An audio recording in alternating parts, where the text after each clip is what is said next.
విషయం ఏంటంటే ఈయన ధనదాహం ఎట్లాంటిదంటే సంతోష్ రావు గారిది రామన్న కాన్స్టిట్యున్సీ కేటీఆర్ అన్న కాన్స్టిట్యున్సీ నేరెళ్లలో ఇసుకలారి గుద్ది ఒక దళిత బిడ్డ చనిపోతాడు. సరే దాని మీద పాపం అక్కడ ఆ రోజు అందరు యాజిటేషన్ చేస్తే ఈయన సంతాన అడ్వాంటేజ్ ఏంది, ఈడ కూర్చుంటాడు కదా సార్ దగ్గర, సీఎంఓలకి వెళ్ళి ఫోన్ చేసి అక్కడ ఉన్న పోలీసు వాళ్ళందరినీ ఒత్తిడి పెట్టి 7 దళిత బిడ్డల్ని కొట్టినరండి. 3-4 సార్లు 3rd డిగ్రీ వేస్తే ఇలా 7 కుటుంబాలు కూడా వాళ్ళు ఎందుకు కూడా ఏ పని చేసుకోలేనటువంటి పరిస్థితులలో ఆ దళిత బిడ్డలు ఉన్నారు. అది మొత్తం రాజకీయంగా బ్లేమ్ అంతా రామన్న మీదకి వచ్చింది. ధనదాహమేమో సంతన్నది, నేరం చేసిందేమో సంతన్న, వీడికెళ్ళి ఫోన్లు చేసి ఒత్తిడి చేసి కొట్టిపించిందేమో సంతన్న, చెడ్డపేరేమో రామన్నకు వస్తుంది. ఈ ఎగ్జాంపుల్ చెప్పడం కోసమే నేను ఈయన గురించి చెప్తున్నా, వేరే ఏం లేదు.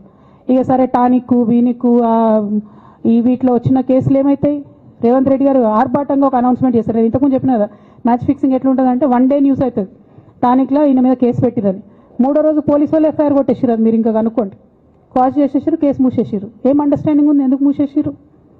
At the same time Harithaharam, తెలంగాణకు హరితహారం అని పెద్దలు కేసీఆర్ గారు పెద్ద కళతోని 230 కోట్లు అక్కడ గోబీ డెజర్ట్ల వాళ్ళు చెట్లు పెట్టి చైనాను కాపాడుకున్నారు. మనం అదే స్థాయిలో తెలంగాణను బాగు చేసుకోవాలని పెద్దసారి హరితహారం అని పెడితే ఈయన దాంట్లో నకిలీ ప్రోగ్రామ్ గ్రీన్ ఇండియా ఛాలెంజ్ అని పెడతాడు.